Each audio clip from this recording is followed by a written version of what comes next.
Bom, boa tarde, pessoal. Primeiro, só deixando um aviso que a gente vai reservar os últimos 15 minutos da mesa para perguntas da plateia.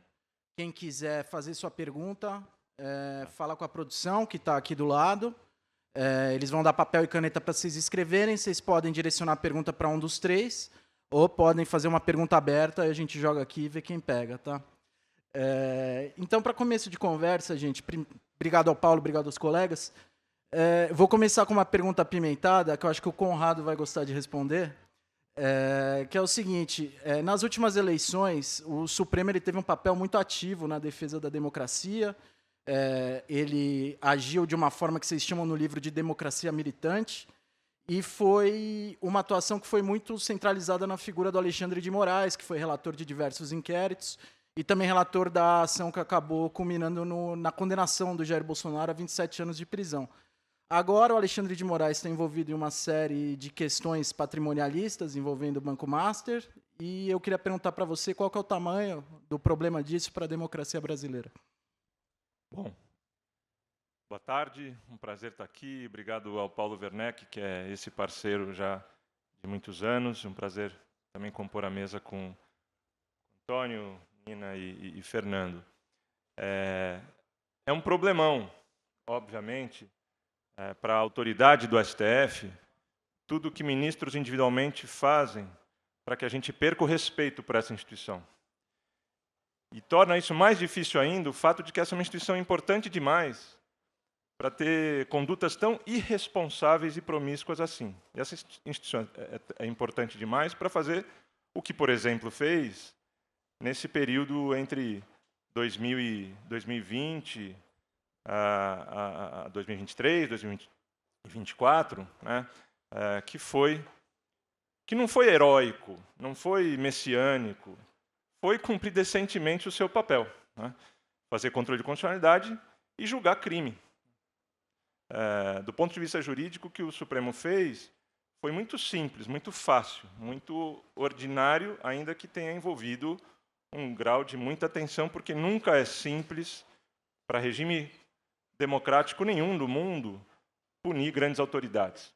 Esse é um gargalo de qualquer democracia, por mais madura que ela seja. E, nesse caso, era ninguém menos do que o ex-presidente da República, com um grau de apoio popular muito grande, e ninguém menos que vários generais, né? Mas, na prática, produziu evidências. Essas evidências configuravam crime, um tipo penal, um crime previsto numa reforma da legislação penal de poucos anos antes, o que também foi curioso. Mas acho que, para começo de conversa, a gente precisa parar de falar que o Supremo salvou a democracia. Muita gente salvou a democracia. O Supremo foi um participante do processo de ajudar a democracia a sobreviver a um momento de tensão. Então, não tem salvar, porque a democracia nunca está salva. Mas tem, sim, uma resistência a um golpe, ou a uma tentativa de golpe, um ataque muito óbvio, muito frontal, muito visível, e assim por diante. Então, essa instituição, que é tão importante para defender permanentemente a democracia e a Constituição, tem muitos inimigos, né, externos. E a gente assistiu quem são esses inimigos externos, que, como projeto de Brasil, eles têm fechar o STF. E fechar o STF não precisa ser entendido no seu sentido literal, de fechar a porta e de acabar com essa instituição. Fechar o STF pode ser enfraquecer o STF, tornar o STF uma instituição irrelevante. Mas, para além desses inimigos externos, que são sérios e precisam ser enfrentados, a gente também percebe que o STF e a autoridade do STF é corroída por alguns dos seus próprios membros. E condutas assim, que fazem a gente perder a confiança de que aquele tribunal faz um esforço sério para ser e parecer imparcial, essa autoridade se corrói. E um Supremo fraco é um Supremo que deixa a democracia mais em risco. Portanto, a gente precisa de um Supremo mais forte, não um Supremo menos forte, obviamente. E o que aconteceu em 2022 em diante, né, que era o Supremo junto com a Justiça Eleitoral, foi uma façanha, né, proteger as eleições na ausência de legislação que pudesse dar conta dos novos fenômenos de comunicação e de ataque, na ausência de um procurador-geral da República que pudesse, que é a autoridade com competência para vigiar a autoridade do presidente, mas ele era um colaborador do presidente. Então, acho que eu começo por aí. É muito grave o que fez e o que fazem vários ministros do STF. O envolvimento com o Master não vou dizer a ponta do iceberg, porque o Master é um caso muito gigantesco, que tornou muito mais autoexplicativo o problema que muitos já criticam faz anos. Né? Do ponto de vista do que aconteceu com do Banco Master, não é exatamente novo. Eles praticam esse tipo de relação promíscua, que envolve vantagens financeiras, etc., há muitos anos, e está naturalizada. Né? Os tribunais superiores hoje têm uma espécie de pedágio, que é a advocacia do parente. Para você advogar com mais chances nesses tribunais, vale a pena contratar o advogado parente. Grandes escritórios do país se veem obrigados a fazer aquela parceriazinha de honorários com um parente, um advogado que nunca ninguém ouviu falar, mas ele tem um sobrenome. Então, isso é sério, isso precisa ser enfrentado, e vários ministros fazem isso todo o tempo. Né? Eu vou parar por aqui. Perfeito. A próxima eu vou passar para o Fernando, que é pesquisador na área de Direito e Democracia e é co-organizador do livro também. Queria perguntar para você, Fernando, a gente estava conversando aqui um pouco antes, como é que a gente encampa essa pauta de aumentar o controle sobre o Supremo Tribunal Federal sem encampar um coro golpista que a gente vê tomando corpo aí bastante, principalmente nessas eleições para o Senado, por parte de bolsonaristas, o aumento de pedidos de impeachment de ministros da Corte. Qual que é o desafio para se equilibrar aí? Bom dia a todas e todos. Antes de mais nada, também agradecer o convite de estar aqui da feira, da Tinta da China, agradecer a participação do Antônio, da Nina e do Conrado. Eu acho que essa é uma pergunta muito importante, muito legítima, e que é uma pergunta complexa. Porque eu acho que uma primeira distinção fundamental para a gente fazer, e o próprio Conrado diz muito isso, né, é separar os críticos legítimos do STF e da democracia, ou seja, daqueles que querem criticar para melhorar a instituição, melhorar o desenvolvimento da instituição, daqueles críticos que estão fazendo a crítica só para tentar destruir o Supremo, a democracia brasileira, ou achar que a solução é fechamento do STF, ou é tirar todos os ministros, e que dessa forma a gente resolveria. Né? Então, acho que essa é uma distinção importante de ponto de partida. E aí, quando a gente vai pensar na ideia de controle sobre STF, sobre judiciário, já existe, né? A gente já tem o CNJ, o Conselho Nacional de Justiça, que é um órgão que faz esse controle, tem que fazer esse controle, mas tem uma discussão que como que o CNJ atua sobre o STF, que é o órgão de cúpula do judiciário e que acaba tendo uma posição de destaque na sociedade brasileira, né? Então, acho que uma das propostas que são trazidas no livro, né, e quem traz isso é a Celi e o Paulo, que são especialistas do judiciário, é a criação de um observatório permanente do judiciário que englobe diferentes atores. Então, não só atores políticos, mas membros da sociedade civil, membros da academia, da universidade, para que exista um acompanhamento contínuo da atuação do Supremo, do judiciário como um todo, e que isso possa ser articulado com outros atores que exerçam uma pressão sobre o Supremo. Né? Então, acho que essa é uma proposta que é colocada no livro e é uma ideia, é um começo, mas eu acho que o debate público, da forma que é construtiva, que é pensada para melhorar o sistema democrático, melhorar o judiciário, também é algo que é fundamental e que tem que acontecer, e que a gente tem que, enfim, encontrar caminhos para ter esse diálogo com as pessoas de uma forma construtiva, né, de como melhorar as instituições. Começaria por aí. Perfeito, Fernando. Agora passar a bola para a Nina. A Nina é colega jornalista e ela também é secretária adjunta de Políticas Digitais da Secretaria de Comunicação da Presidência. Então, eu vou puxar pelo seguinte ponto. 8 de janeiro de 2023 é o marco do livro, enfim. E a gente está chegando ao final de um governo que iniciou sob o mote União e Reconstrução. Aí eu queria perguntar para você, o país está unido, está reconstruído, como é que é? Bom, primeiro, boa tarde a todos e todas. Prazer imenso estar aqui com os colegas, respondendo perguntas tão simples quanto essa. Acho que o país certamente não está plenamente unido e reconstruído, mas está mais do que estava antes. Né? Eu acho que, inclusive, do ponto de vista de infraestruturas institucionais, a gente conseguiu reconstruir muitas coisas. O Ministério da Cultura como exemplo aí, emblemático, e toda a política cultural em torno dele, além de muitas outras políticas públicas e infraestruturas institucionais que haviam sido destruídas.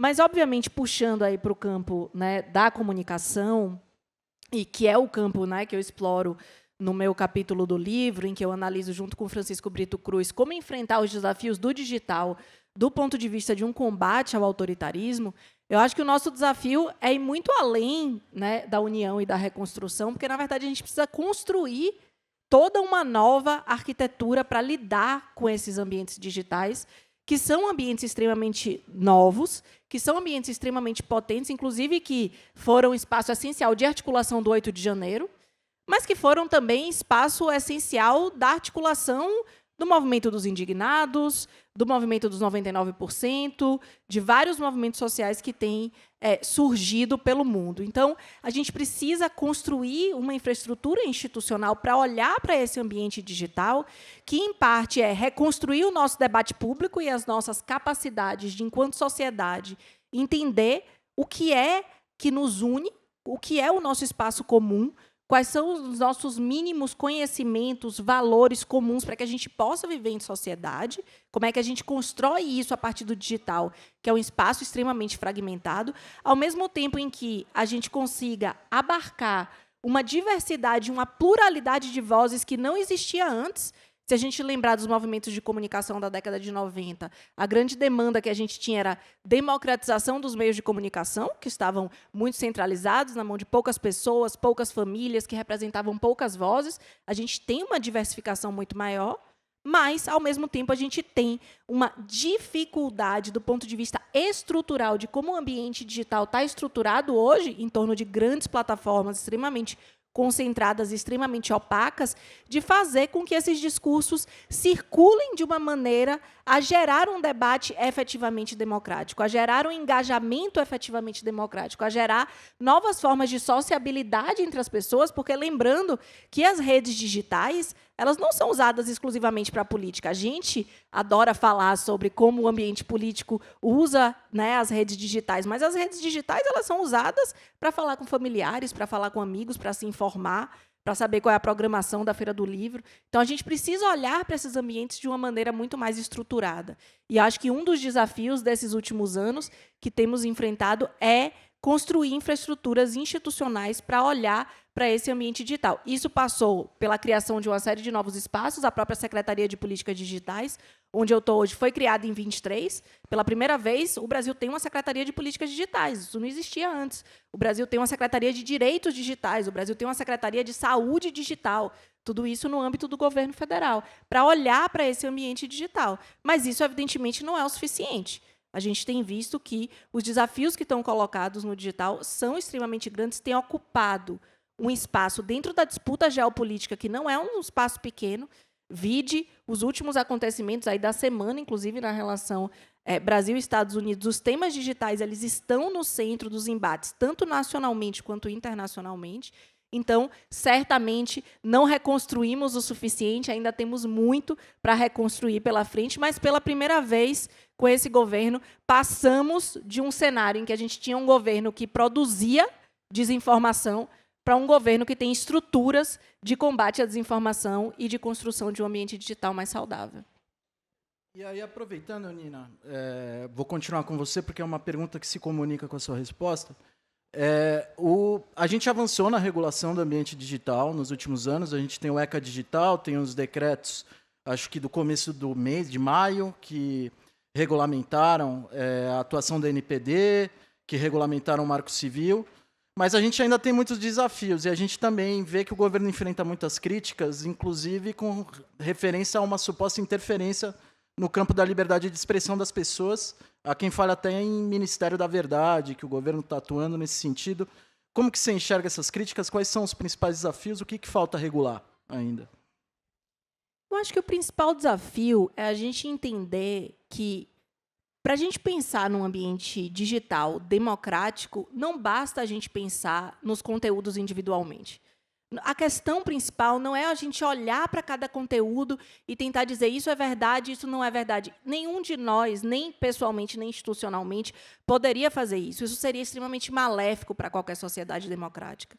O nosso desafio é, primeiro, olhar para as estruturas do digital. Estruturas que hoje não dizem respeito só ao que pode ou o que não pode, elas dizem respeito à forma como a informação circula nesse ambiente digital. Eu gosto de dizer que as plataformas digitais elas funcionam um pouco como supermercados, que elas não necessariamente produzem tudo que está ali nas plataformas, mas elas organizam. O que é que fica lá em cima na prateleira, que a gente tem que ficar na ponta do pé para enxergar? O que é que fica lá embaixo, que a gente tem que se agachar? O que é que fica na frente do nosso olhar? O que é que está sendo promovido e fica no meio do corredor, que mesmo sem querer ver, você quase tropeça naquela informação ou naquele produto? E mais do que esse poder de organização da informação, as plataformas ainda têm uma coisa que é a capacidade de produzir um supermercado praticamente para cada pessoa ou para cada grupo social, com as suas ferramentas de personalização e direcionamento de conteúdo. Então, esse é um poder extremamente grande, um poder que não dialoga diretamente com o que a gente já estava acostumado, que era a lógica do meio de comunicação de massa, ou seja, o produtor de conteúdo. Uma emissora, uma televisão, uma rádio, um jornal, uma revista produz aquele conteúdo. Essa realidade ela é uma realidade diferente, porque a gente está falando de plataformas de conteúdo de terceiros. São terceiros, somos nós que estamos produzindo conteúdo nessas plataformas, mas isso não significa que elas não tenham poder de decisão, muito pelo contrário, elas têm cada vez mais poder. O que a gente tem visto é um ambiente digital que foi criado para disseminar e para pluralizar os pontos da rede. Então, se a gente pensar no começo da internet, a gente tinha uma série de sites e uma série de blogs que se ligavam por links. Então, você ia clicando de link em link e ia navegando entre esses pontos. Uma hora, esses pontos viraram muitos pontos. Então, a gente passou a ter os buscadores para tentar nos ajudar a achar o que a gente queria achar. Evidentemente, com um poder gigantesco dos buscadores de dizer o que aparece primeiro, o que aparece depois, como é que a gente organiza esses resultados. Hoje, o que a gente está vendo são espaços digitais em que a gente entra e a gente já tem resposta pronta. A gente não clica mais. O objetivo hoje é o zero clique. Então, são ambientes extremamente concentrados. E o que a gente tem buscado do ponto de vista de regulação, inclusive aproveitando para falar aí sobre os 2 decretos que foram assinados no dia 20 de maio pelo presidente Lula, são regras para a maneira como esse ambiente digital pode funcionar, não do ponto de vista de determinar o que é verdade ou o que não é, porque isso não cabe a governo nenhum, nem a esse, e espero eu que nunca caiba a nenhum outro, mas sim do ponto de vista de, primeiro, evitar crimes no ambiente digital. O que a gente tem visto hoje se acusa o governo de querer definir o que é verdade, e o que a gente tem visto é que as plataformas atuam no Brasil sem respeitar as leis brasileiras. O que os decretos dizem, aliás, baseados numa decisão do Supremo Tribunal Federal, porque o que o STF fez no ano de 25 foi julgar o artigo 19 do Marco Civil e dizer, sim, em determinados casos, as plataformas têm que ser responsáveis pelos conteúdos de terceiros, portanto, declarou o artigo 19 como parcialmente inconstitucional, e, portanto, as plataformas passaram a ter que seguir a legislação brasileira. É isso que os decretos estão dizendo. Seguir a legislação brasileira para evitar crimes preventivamente, não só agir a posteriori. Seguir a legislação brasileira para evitar fraudes e golpes, que têm afetado, inclusive, a parte mais vulnerável da nossa população. Seguir a legislação brasileira para proteger mulheres no ambiente digital, porque a gente sabe que os fenômenos digitais, desinformação, discurso de ódio, atingem a todos nós e a todas nós, mas não atingem todo mundo de maneira igualitária. Portanto, teve um decreto especificamente falando sobre o dever de cuidado, sobre as questões de gênero, que visa justamente retirar conteúdos íntimos não consentidos de ambientes digitais, prevenir ataques coordenados, fazer com que os ataques coordenados contra mulheres, especialmente mulheres jornalistas, Estamos chegando no momento eleitoral, mulheres jornalistas são extremamente atacadas, então evitar que esses conteúdos circulem mais na internet. Então, é dessa forma que eu vejo, que eu acho que o governo do Brasil tem visto esse olhar para a regulação digital.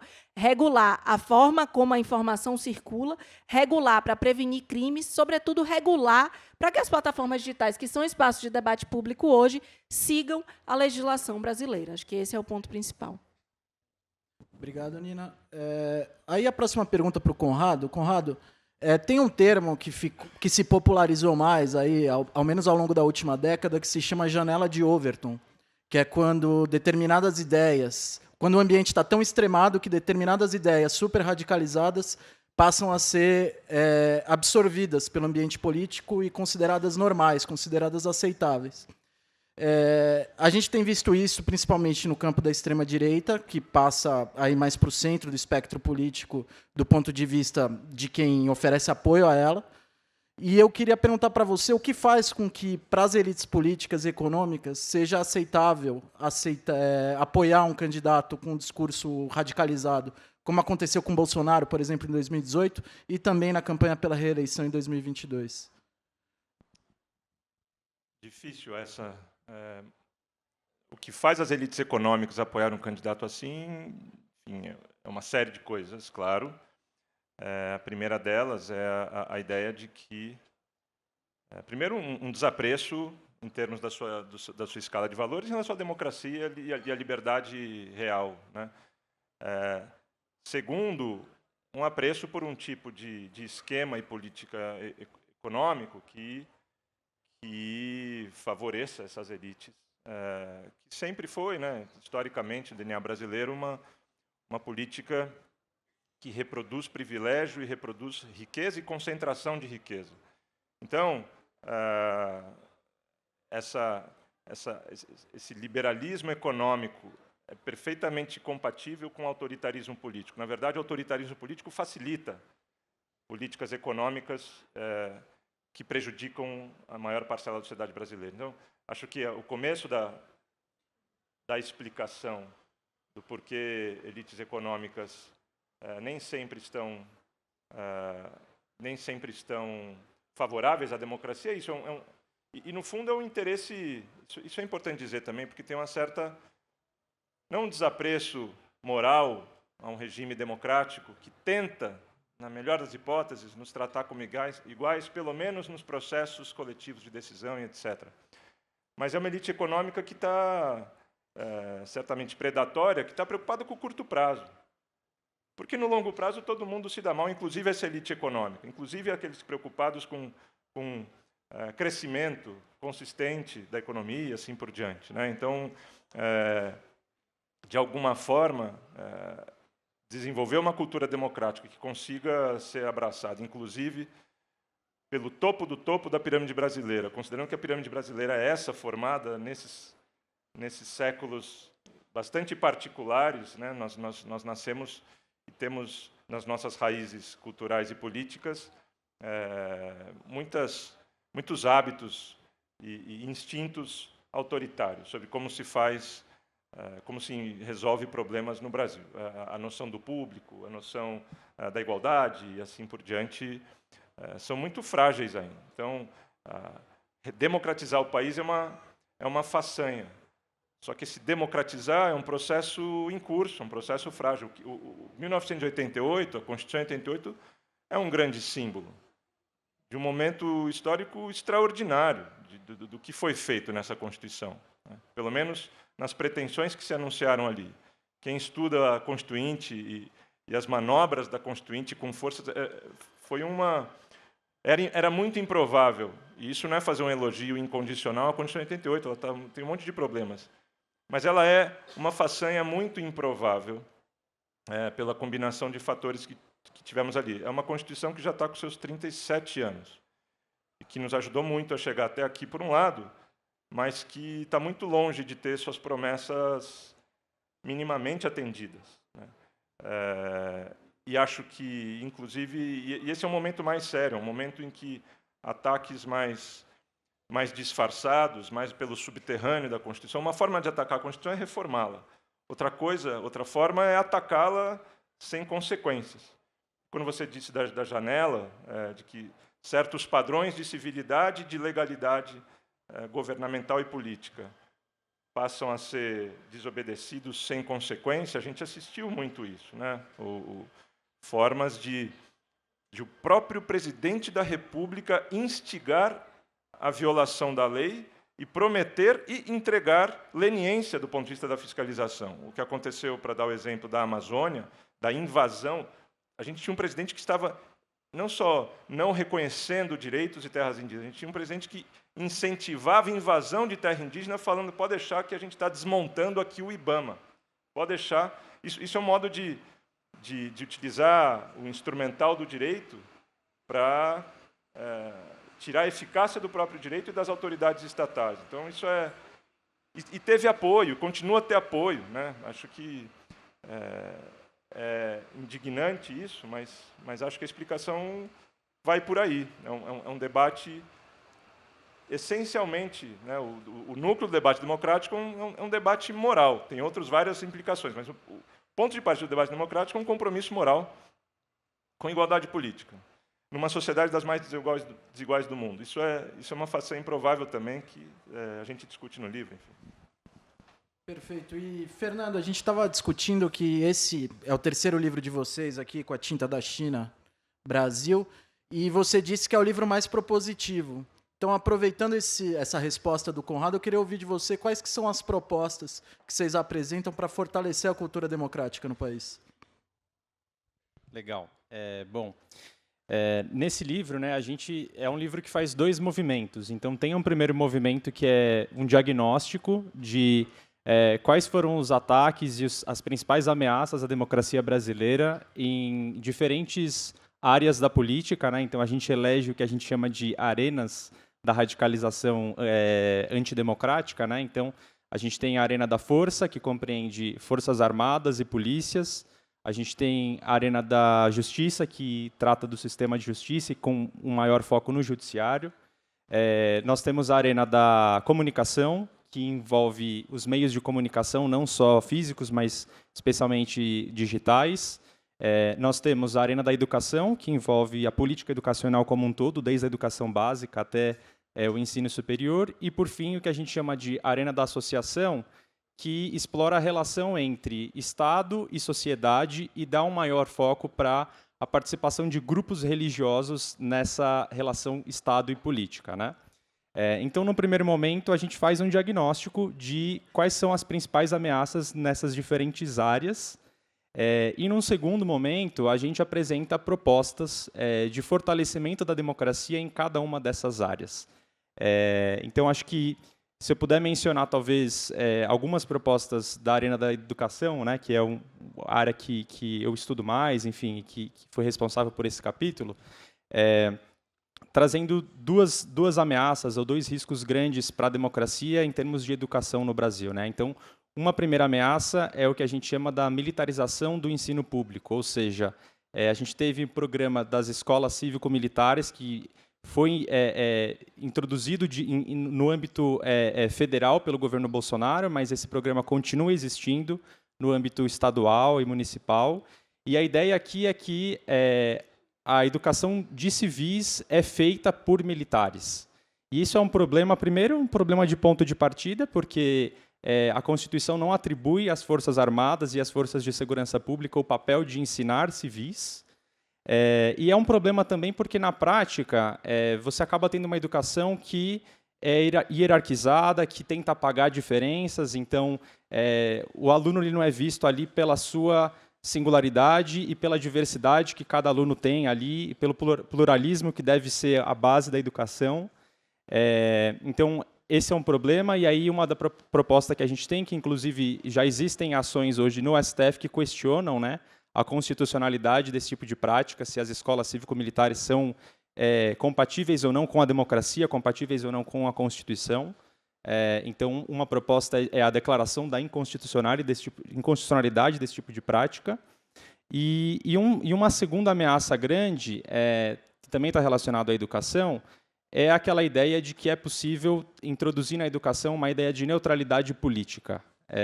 E daí qual que é o problema disso? Quando a gente está falando aqui de neutralidade política, a gente não está querendo dizer que a educação ela tem que ter um viés político partidário específico, ele tem que ser de esquerda, ele tem que ser de direita.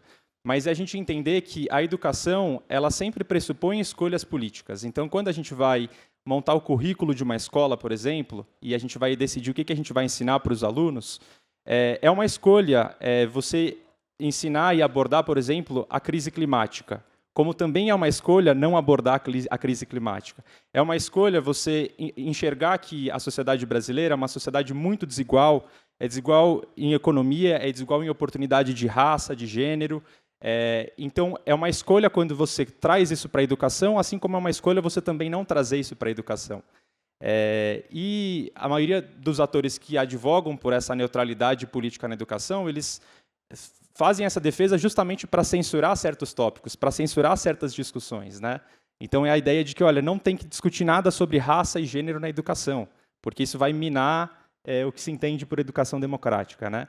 Então, uma outra proposta é no sentido de que, olha, reconhecer que a neutralidade nesses termos ela é antidemocrática, porque ela está, na verdade, tentando censurar discussões, tentando acabar com o pluralismo de ideias, com o pluralismo de discussões. Então, esse é um outro exemplo de proposta que a gente traz de como tentar fortalecer a democracia. Aqui eu estou falando especificamente da educação, mas acho que o livro ele é bem interessante, ele é muito mais amplo, porque ele aborda diferentes áreas que são centrais para a democracia, identifica quais são os riscos, quais são as ameaças, e depois tenta apresentar propostas de como contornar esses riscos e, consequentemente, fortalecer a democracia como um todo. Então, acho que uma ideia geral seria mais ou menos por aí. Perfeito. Eu vou fazer uma pergunta para quem quiser responder, dos três. A gente está se aproximando de uma eleição, a gente não tem um presidente ameaçando não aceitar o resultado da eleição, a gente não tem um presidente questionando o sistema eletrônico de votação e, aparentemente, a gente não tem setores das Forças Armadas atiçados para, eventualmente, não aceitar o resultado da eleição. A gente vai ser uma eleição normal, então? Nenhuma eleição tem sido muito normal por muitos fatores, né? Não temos tudo isso que você disse que nessa nós não temos, mas parece que temos, do outro lado, alguém que para começar por aí, né? Alguém que não está, por enquanto, acusando as urnas eletrônicas, mas que, de alguma maneira, tem articulado pactos geopolíticos preocupantes que, na eleição anterior, foi fundamental para que o resultado fosse respeitado de alguma forma, né? Me refiro a, claro, os inusitados, mas, ao mesmo tempo, compreensíveis, dada a irracionalidade desse movimento, ataques do governo americano reagindo a demandas desse próprio grupo político, à nossa economia, à nossa soberania e assim por diante. Esse é um fator. A estrutura de comunicação, né? A gente ainda está muito longe, e as democracias do mundo estão muito longe. Talvez a gente esteja num ponto intermediário aí comparativo, se a gente avalia como as democracias do mundo têm lidado com esse novo ecossistema de comunicação. A gente tem lá nossas tentativas de lidar com isso, mas nós temos também, sitiando o nosso Congresso, um lobby mais poderoso da história do capitalismo, né, que são as empresas de tecnologia, que põem muito dinheiro sob um argumento bastante falacioso e cínico de liberdade de expressão. Quando a Nina falava sobre regular as estruturas das plataformas, essa é a dimensão propriamente tecnológica e de accountability daquilo que as plataformas fazem. Mas o poder dessas empresas não é só tecnológico, é um poder corporativo também, né? O grau de concentração econômica e de desigualdade que esse campo empresarial tem produzido, ele é inédito. De novo, o Brasil tem ali, pelas bordas, conseguido fazer alguma coisa. E não necessariamente pelos caminhos institucionais normais, né? O que a gente assistiu foi, de novo, para voltar às últimas eleições, E não avançamos muito em termos eleitorais para a atual eleição, mas o que a gente teve nas últimas eleições era um vácuo legislativo, não tinha lei para regular isso. De novo, a absoluta omissão de um Procurador-Geral da República e uma justiça eleitoral tendo que produzir normas para lidar com isso, tendo que ter inquérito e decisões monocráticas para lidar com o mecanismo de desinformação. E ali a gente já via, puxa, mas se em 2022 foi assim, em 2026, se a gente continuar nesse mesmo vazio jurídico, vai ser muito difícil segurar essa onda de desinformação customizada, conforme um mecanismo que te conhece melhor do que você mesmo, suas paixões, seus instintos, seus reflexos. Então, esse mecanismo desestabiliza qualquer eleição. Então, eleições de 2026 vai enfrentar isso de novo, isso é previsível, tem muito recurso e muita coesão desse grupo que protege certos grupos políticos de um lado e certos atores econômicos de outro.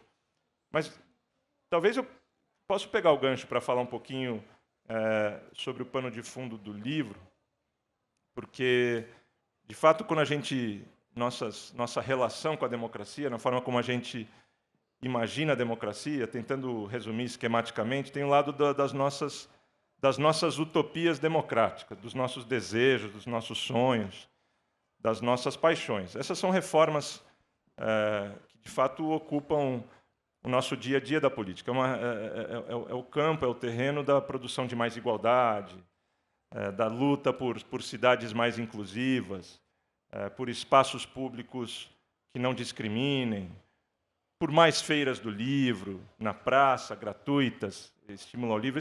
Esse é o nosso sonho com a democracia. Esse é o lado da utopia. Não é, não é disso que esse livro trata. Porque, do outro lado das nossas utopias democráticas, tem o nosso medo das nossas distopias autocráticas. E esse livro trata de uma agenda que está do lado de cá, porque ela está sempre ali, farejando oportunidades para vir à tona. E essa agenda das distopias autocráticas, ela sempre, de alguma maneira, fica para depois, porque é mais importante combater a pobreza e a desigualdade do que, por exemplo, despolitizar, reformar e colocar as Forças Armadas no lugar delas, né? Ou de controlar, ou de problematizar, controlar, reformar o poder judiciário. São reformas sempre deixadas para depois. E o que esse livro faz é argumentar que os nossos avanços democráticos, para usar um outro binômio, né, radicalização e desradicalização, a gente precisa radicalizar a democracia, mas a gente precisa desradicalizar o autoritarismo. E esse livro está preocupado com a desradicalização do autoritarismo. A radicalização da democracia fica para tantas outras iniciativas que a gente enxerga por aí. Esse livro tentou encontrar um espaço para mostrar que todos os nossos modestos passos de avanço da democracia permanecem ameaçados por essas engrenagens que se incomodam e estão sempre ali esperando para entrar. O que a gente passou entre 2019 e 2022 foi isso. A gente, para terminar essa resposta, o termo radicalização e desradicalização voltou com força no nosso vocabulário político. E a gente tem um certo desapreço, uma certa má vontade para o termo radical. O radical nem sempre é ruim.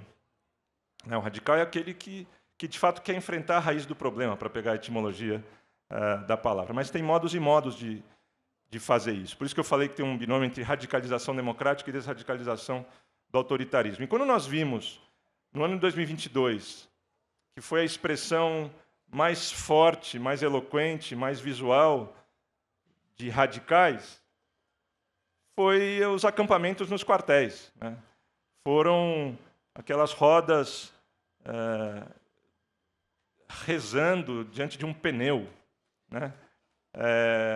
Enfim, cenas do cara no vidro do caminhão, cenas muito inusitadas.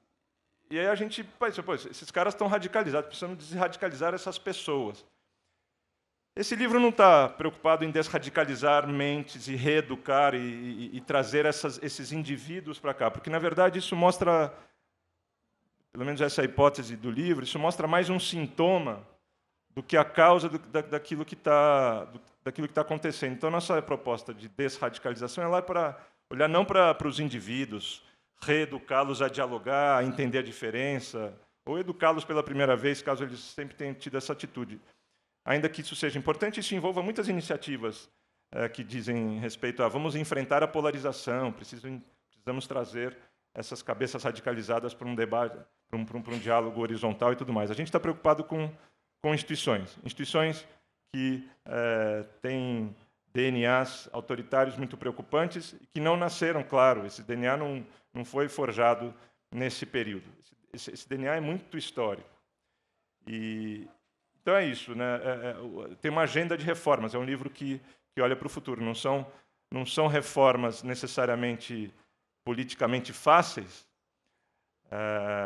mas são reformas muito mais modestas, ideologicamente muito menos polarizadoras, pelo menos a gente assim deseja, né? Com exceção desses grupos que, de fato, a gente trata de frente, que são estruturas burocráticas muito difíceis de serem enfrentadas, né? Poder Judiciário, Forças Armadas, Polícia, um problema mais novo, que é o ecossistema de comunicação e assim por diante.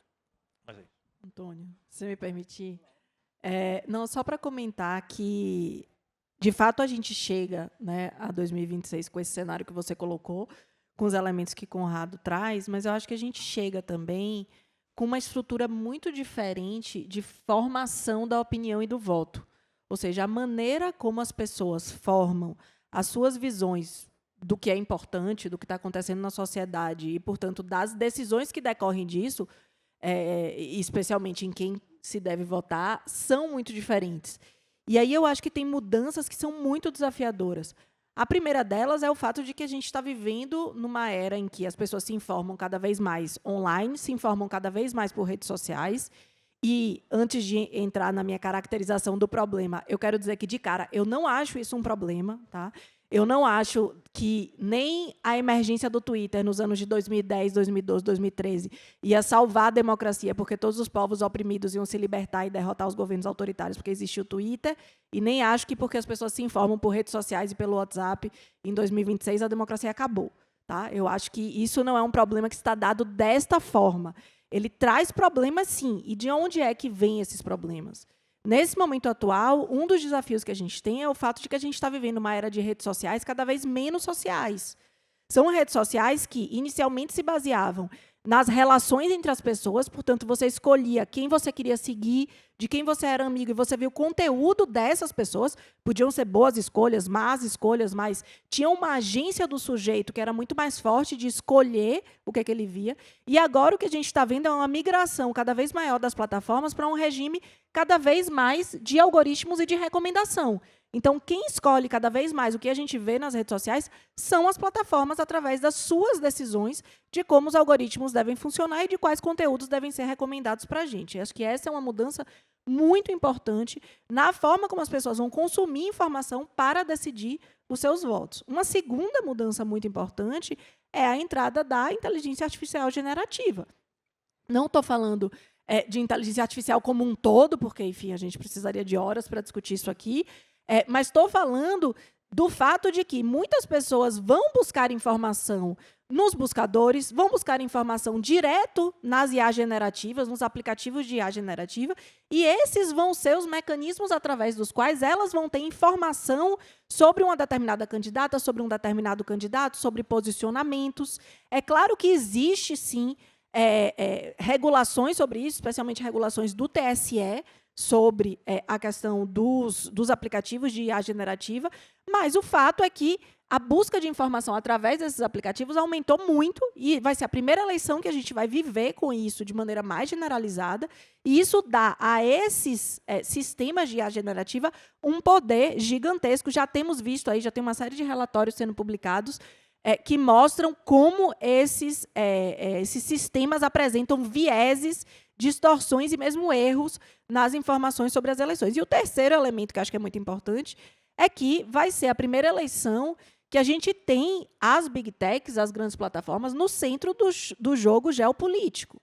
A gente não tinha isso de maneira tão escancarada em 2022. O que inaugurou esse novo momento foi justamente a posse de Trump e tudo que veio na decorrência disso.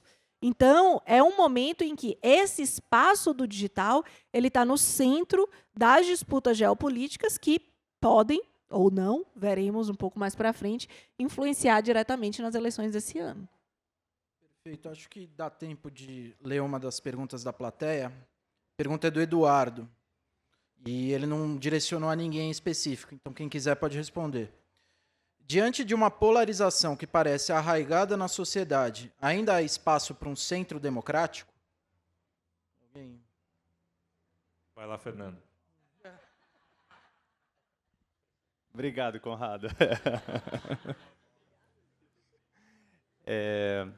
Bom, eu acho que existe espaço para um centro democrático. Eu acho que o que a gente vê hoje é que, no plano da política institucional, parece que a direita, que no passado era uma direita democrática, acabou migrando muito para a extrema-direita, e hoje a gente perdeu um pouco aquela direita democrática que dialogava com a esquerda, ou dialogava com a oposição de uma forma democrática, né? Então, acho que um passo fundamental é tentar recuperar essa divergência, essa pluralidade de visões políticas, à direita e à esquerda, mas que sejam democráticas, né? Então, acho que essa é um desafio muito grande, mas é algo que nós, enquanto país, temos que tentar reconstruir e reestabelecer. Acho que isso é fundamental para ter em mente. E aí eu acho que, fugindo um pouco, talvez, da polarização, porque acho que a polarização ela é um fenômeno que é real, e a gente não pode fechar os olhos para ela, mas eu acho que, em alguns casos, ela não ajuda muito, né? Então, acho que a própria proposta do livro foi não encarar os ataques à democracia e pensar nas propostas de fortalecimento a partir da chave da polarização.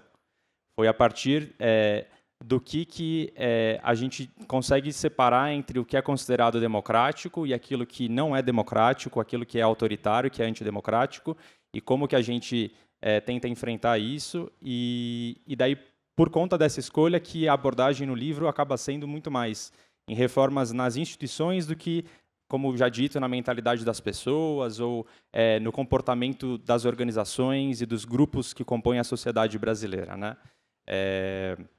Acho que eu começaria por aí, mas...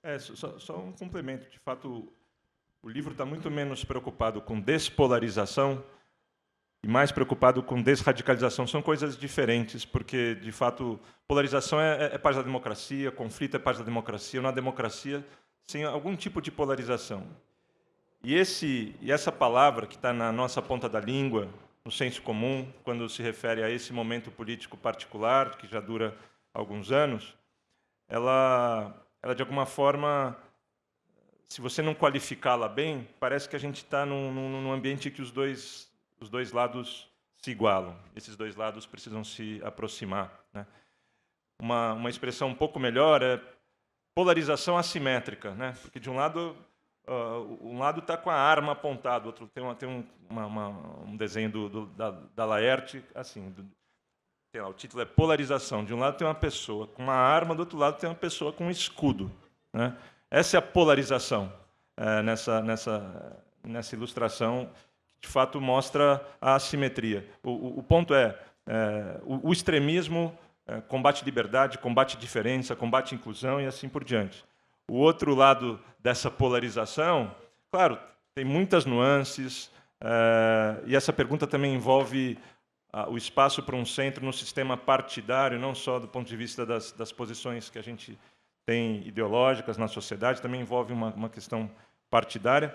Mas o livro, sim, tem uma mensagem crítica sobre o quanto que a própria palavra polarização subestima e não descreve bem o que a gente enfrenta. É preciso ter mais clareza disso, porque na polarização parece que ambos os lados estão lutando e buscando com as mesmas ferramentas, né? Não estamos, e acho que, sem precisar fazer defesas de um partido ou de outro, mas o que houve de desconstrução no governo passado, e construir sempre é muito mais difícil. E a Nina deu exemplos aqui de instituições que foram reconstruídas, etc. Esses são os dois lados. Polarização é uma palavra muito neutra, precisa entender a natureza de cada lado. Essa é a mensagem principal. Perfeito. Tem uma pergunta aqui para a Nina. É uma leitora que trabalha no serviço social. Ela pergunta o seguinte, ela diz que hoje o serviço público ele é muito baseado em ferramentas digitais e que isso é um meio importante para a inclusão cívica das pessoas, mas que, ao mesmo tempo, exclui muita gente que não é alfabetizada digitalmente, mediaticamente. Como que é o desafio de equilibrar essa inclusão das pessoas nos serviços de uma forma mais rápida, mais responsiva, e atender aqueles que não são letrados nesse sentido?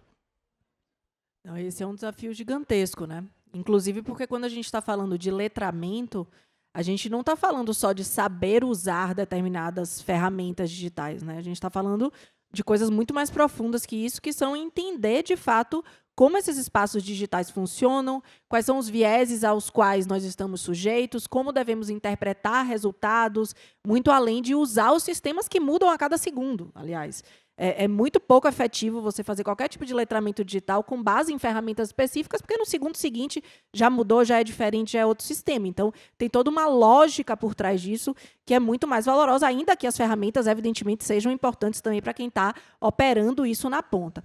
A gente tem buscado, primeiro, trabalhar com a educação digital e midiática de uma maneira muito extensiva e trabalhando, sobretudo, tanto com a formação de servidores públicos, mas também com a formação de professores. Então, entendendo que professores e professoras são aqueles e aquelas que vão levar isso para as salas de aula, que vão levar isso para os nossos jovens e também para os adultos que estão em sala de aula. Então, a gente tem trabalhado uma frente de educação midiática extremamente forte. Já formamos mais de 400 mil professores em educação midiática, especificamente. Então, pela primeira vez, a gente tem no PNE, né, no Plano Nacional de Educação, a educação midiática como conteúdo obrigatório em sala de aula. Então, a gente tem avançado nisso, porque esse é um tema muito crucial. E a gente precisa, de um lado, sim, digitalizar o serviço. Então, o GovBR, por exemplo, é uma marca muito forte de como as pessoas têm conseguido cada vez mais acessar os serviços digitais. Mas, por outro lado, isso cria uma série de dificuldades com quem com quem não tem o letramento para acessar esses sistemas e também deixa essas pessoas mais sujeitas a golpes e fraudes. Então, vale dizer que, junto com um aumento gigantesco do uso do GovBR e o aumento de serviços que estão disponíveis digitalmente do governo federal, que eu acho que é algo extremamente importante numa sociedade digitalizada, a gente também tem tido uma avalanche aí de golpes e fraudes sobre políticas públicas. Então, são golpes e fraudes para pessoas que estão tentando acessar o Bolsa Família e clicam no link falso, pessoas que estão tentando se inscrever num concurso público e pagam um boleto achando que estão pagando inscrição e, na verdade, estão pagando um golpe. Então, assim, a gente tem olhado com muito cuidado para essa questão específica dos golpes e fraudes sobre políticas públicas, entendendo que isso ataca as pessoas mais vulneráveis da nossa sociedade que estão tentando justamente acessar uma política pública. Ou seja, a digitalização dos serviços, eu acho que tem que vir, é muito urgente que ela venha cada vez mais forte, mas ela precisa vir junto com educação digital, educação midiática e com mecanismos de combate a fraudes e golpes, o que significa, de alguma maneira, com fortalecimento institucional e com fortalecimento de confiança nas instituições. Senão, essa digitalização ela se torna completamente inócua. Perfeito. Aí, a gente ainda tem um tempo, eu acabei me confundindo, então a gente tem mais tempo aqui para continuar a conversa. Eu queria aproveitar um pedaço da fala do Conrado, quando ele lembrou das pessoas que se reuniam, rezando em volta do pneu. Eu queria perguntar assim, o que esse discurso radicalizado conseguiu captar da demanda das pessoas por se mobilizarem, por se associarem. Os acampamentos eram espaços comunitários em que as pessoas criaram laços. De que forma o discurso radicalizado captou um vazio que as instituições não estão entregando e de que forma a democracia pode contribuir para que esse vazio seja preenchido? Acho que, curiosamente, esse movimento radicalizado conseguiu realimentar um sonho de muita gente que, por boas razões, está frustrada com condições materiais e imateriais de vida. Acho que esse é o ponto de partida que muita gente das ciências sociais, em geral, está tentando entender, né? Como é que as propostas de revolução e de novos horizontes passaram a ser produzidas, né? Os revolucionários passaram para o outro lado do espectro, no lado mais extremista. Isso não é a primeira vez na história que acontece, mas de fato, é um cenário explosivo de combinação de ingredientes explosivos.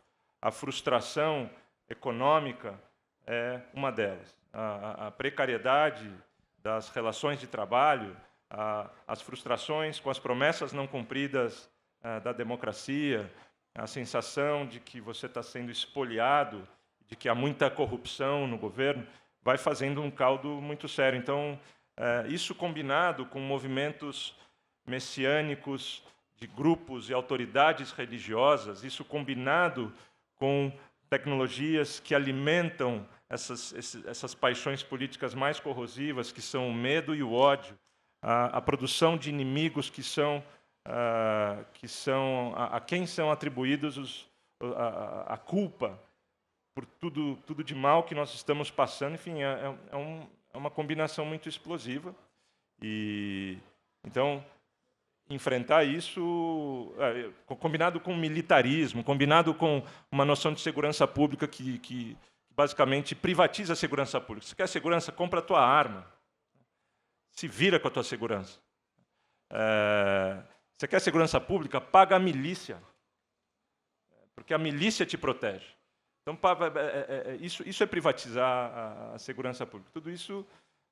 O Brasil é um lugar difícil de se viver para a maioria da população, e acho que as condições de vida desses grupos são muito propícias a quem chega e oferece conforto espiritual, de um lado, e promessa de combate ao inimigo, que é culpado por todos os males que ele enfrenta, e promessa de um futuro melhor, por mais que esse futuro melhor seja isso, que é um futuro vazio, um futuro violento, é um esquema de auto-engano, mas é possível entender.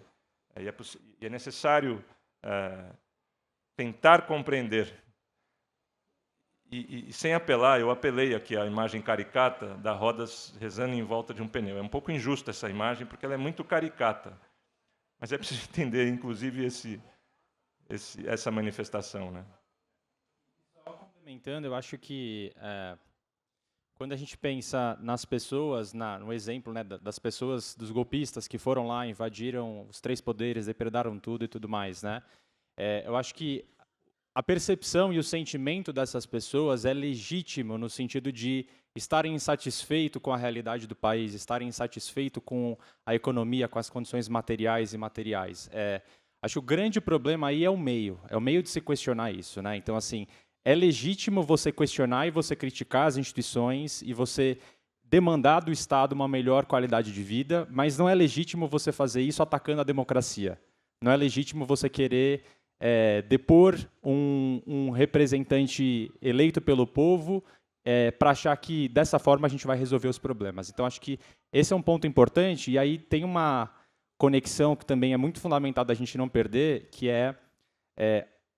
as estruturas de poder político e econômico que se alimentam dessa percepção social e que acabam agindo justamente para atacar a democracia. Então, quando a gente pensa em quem invadiu os 3 poderes e depredou, isso é muito grave, mas é mais grave ainda pensar quem financiou esse tipo de ação, quem estava por trás dessas estruturas, desses acampamentos e tudo mais. Então, acho que estou tentando resgatar isso para fazer essa ligação entre a percepção individual ou coletiva, que é o que a gente não está olhando no livro, para como que as estruturas de poder, as instituições do Estado percebem essas demandas e acabam se utilizando dela para utilizar de ações destrutivas à democracia, que é para onde a gente está olhando. Então, eu acho que são coisas que se retroalimentam, mas também é um pouco injusto a gente querer dar a mesma importância e colocar a mesma responsabilidade para pessoas, indivíduos versus instituições, estruturas de poder e aqueles que estão por trás, de fato, de quem tem os meios para atacar a democracia por dentro e por aí vai. Então, acho que esse também é só um outro ponto importante para a gente não esquecer. Perfeito. A gente tem 10 minutos, então eu queria fazer uma pergunta para os três, se puderem responder de forma mais ou menos sucinta. Eu queria saber o que está em jogo nessa eleição. Queria ouvir de cada um de vocês, a partir dos campos que vocês observam, dos estudos que vocês fazem, das observações. Se a Nina puder começar.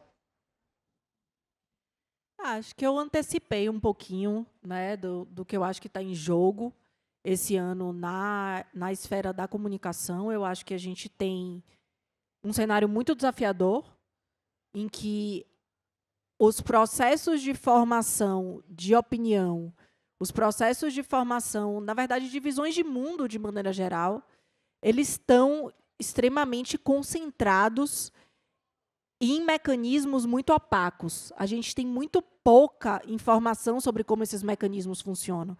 Aliás, essa é uma outra diferença entre as eleições de 22 e as eleições de 26. Hoje, a gente tem a regulação do digital, ela avançou em algumas partes do mundo, entre elas o Brasil, mas hoje a gente tem menos transparência e menos dados do que a gente tinha em 22 sobre como funcionam as plataformas digitais. Muitos dos quem trabalha e pesquisa, trabalha com dados digitais, sabe que hoje é muito mais difícil e muito mais caro, inclusive, ter acesso a esses dados digitais. Então, eu acho que esse é um pouco o cenário em que a gente chega a 26. Isso significa que está em jogo uma nova forma de construção de leituras de mundo, uma nova forma de construção de visões sobre o que está acontecendo, o que é importante e como eu devo me posicionar em relação a isso. É claro que aqui a gente está falando de escolhas eleitorais, mas a gente está, no fundo, falando de escolhas que a gente faz todos os dias. Como eu devo me posicionar sobre um determinado tema? Aliás, eu devo me posicionar sobre um determinado tema. Esse tema ele é importante o suficiente para que eu me posicione sobre ele. As formas como essa percepção da realidade ela é construída mudaram profundamente. Mudou também o lugar do Brasil no mundo em relação a esses temas digitais. Hoje o Brasil é visto, Conrado mencionou um pouco isso, mas o Brasil é visto em grande parte do mundo como um dos poucos países do mundo que tem se dedicado a enfrentar a questão da regulação do ambiente digital e que, portanto, pode ser visto como um país antagônico a determinados interesses. Então, acho que isso também está em jogo esse ano e, no fundo, eu acho que, em relação ao digital, o grande termo, o grande debate que cresceu muito entre 22 e 26 por conta desse cenário é o debate sobre soberania. Eu acho que o debate sobre soberania, ainda que ele seja um debate difícil de materializar para grande parte das pessoas, para grande parte da nossa população, ele é um debate subjacente a todos esses temas. Está em jogo a nossa capacidade de, enquanto um país que vive no século XXI, no ano de 2026, mostrar se temos ou não soberania em uma sociedade digitalizada. Não é uma soberania digital como uma soberania isolada de outros tipos de soberania. Ela é uma soberania que se constrói, inclusive, a partir do mundo digital. Isso significa lidar com outras nações, outros interesses, mas significa também construir uma soberania para dentro, construir para dentro do nosso país, que tem forças políticas que pensam de maneira muito diferente, inclusive sobre esse tema digital. Como é que a gente constrói uma soberania numa sociedade digitalizada que seja algo que guie, inclusive, a nossa capacidade de cada um de nós, de cidadãs e cidadãos, de exercer a nossa cidadania de maneira livre no momento de tomada de decisão eleitoral. Então, eu acho que, certamente, se eu tivesse que elencar aí o que está em jogo na eleição desse ano em poucos temas, eu acho que o tema da soberania seria um dos temas centrais. Eu acho que o que está em jogo nessas eleições é não só a manutenção da democracia brasileira, mas a continuidade da sua reconstrução. E aí eu queria fazer um gancho com um ponto que a gente traz na primeira pesquisa, que é o caminho da autocracia. que foi um livro que a gente escreveu no final do governo Bolsonaro. E um dos resultados, um dos achados da pesquisa é que, na maioria das experiências de governos autoritários, o autoritarismo ele se consolida com a reeleição do autocrata. E, portanto, o Brasil conseguiu desviar da rota do autoritarismo na hora que conseguiu derrotar eleitoralmente um governo autoritário e responsabilizar eleitoral e criminalmente as pessoas por trás desse governo, mas não significa que com, digamos, a volta de um governo democrático, que a democracia brasileira está salva.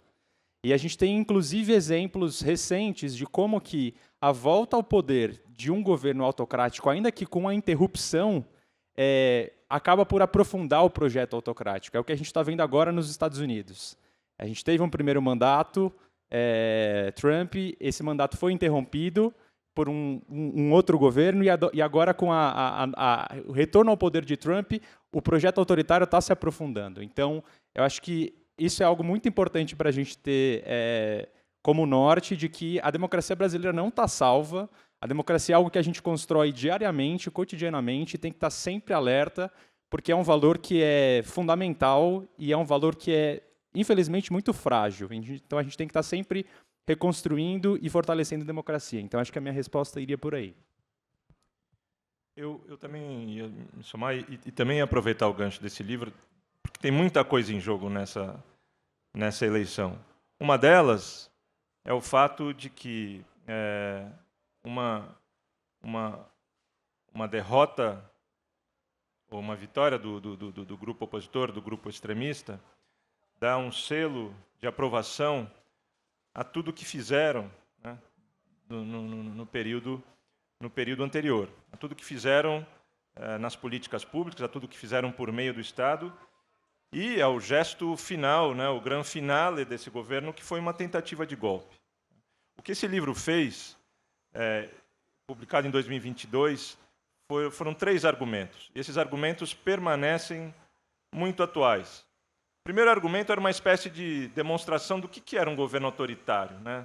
A gente tentou ser um pouquinho mais preciso, porque a gente precisava explicar conceitualmente um pouco isso. Precisava classificar diferentes tipos de prática autoritária. Por que um governo não pode incitar a violência? Por que um governo não pode começar a produzir normas executivas, regulamentos e decretos que violam drasticamente a lei apenas para desafiar a instituição de controle? Porque o judiciário não dá conta dessa torrente de normas claramente ilegais. E essas normas vão passando.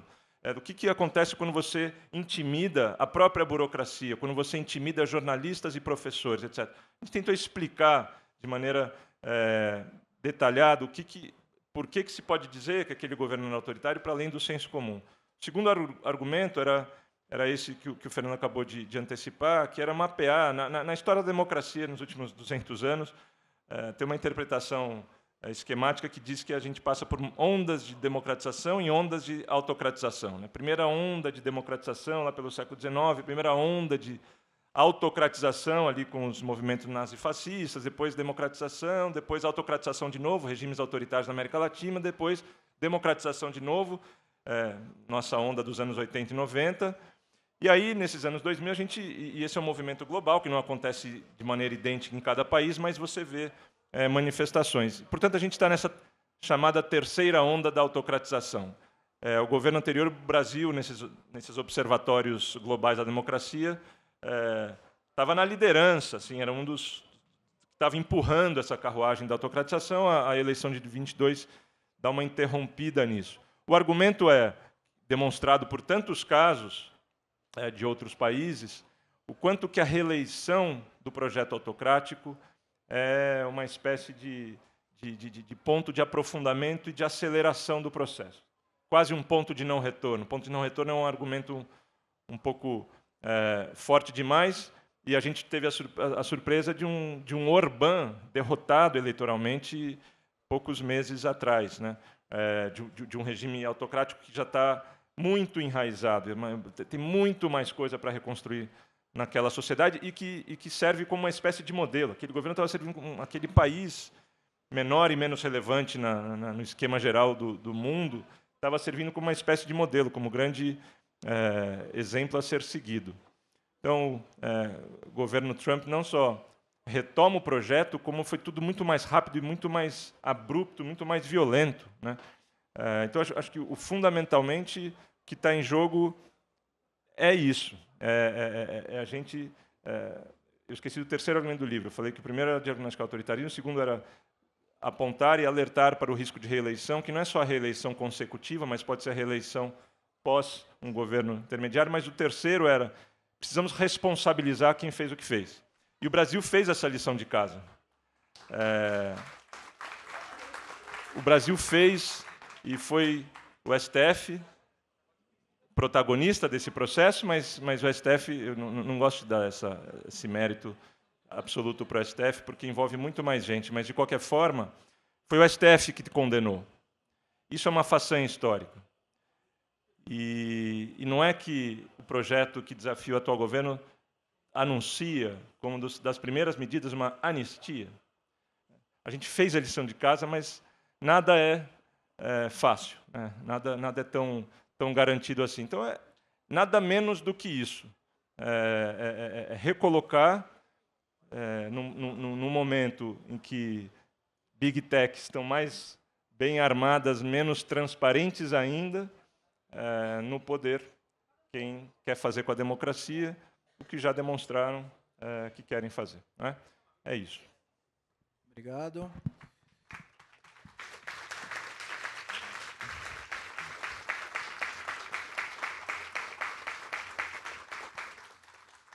Bom, a gente teve a oportunidade de aprender bastante hoje. Quem tiver interesse em se aprofundar nos temas que a Nina trouxe, a gente tem uma mesa sobre educação midiática hoje às 4, no auditório do Museu do Futebol, com Fernando José de Almeida, Januária Cristina Alves, que é colunista do Nexo, e a Paula Miralha, que é fundadora do Nexo, minha chefe. Então, por favor, quem puder, vá lá e diga que eu falei para ir. E é isso, gente. Agradecer ao nosso tradutor de Libras. É às 3? É às 3? É às 3, tá, gente? Às 3 horas a mesa. Agradecer ao nosso tradutor de Libras. E quem quiser, os autores vão estar aqui na Livraria da Travessa, distribuindo autógrafos. Muito obrigado a todos.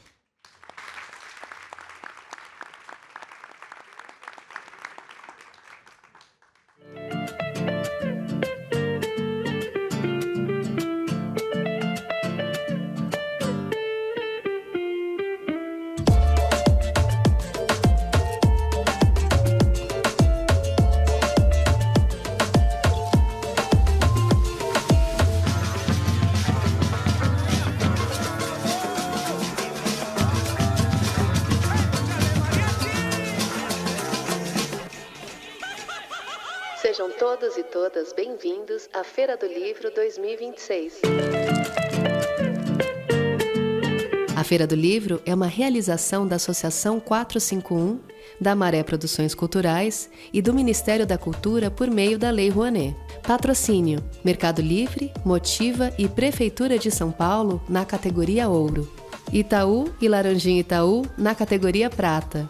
Apoio: Pinheiro Neto Advogados, Instituto Ibirapitanga, Enjoei e Companhia das Letras. Parceria institucional: Livraria da Travessa, Mercado Livre Arena Pacaembu, SP Livro e Museu do Futebol, junto à Secretaria da Cultura, Economia e Indústria Criativas do Estado de São Paulo.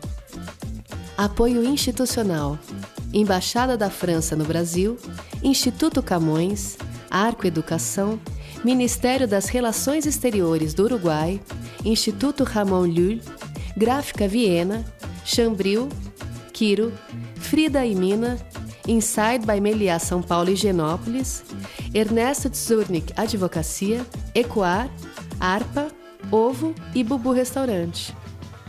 Parceria de mídia: 451, Folha de São Paulo, UOL, TV Brasil, Rádio Nacional, JC-Deco, Piauí, Carta Capital, Mídia Ninja, Nexo, Gama e Publish News. Acompanhe a programação e cobertura completa da Feira do Livro 2026 no site da revista 451 e também nas nossas redes sociais, @a Feira do Livro. Viva o livro brasileiro!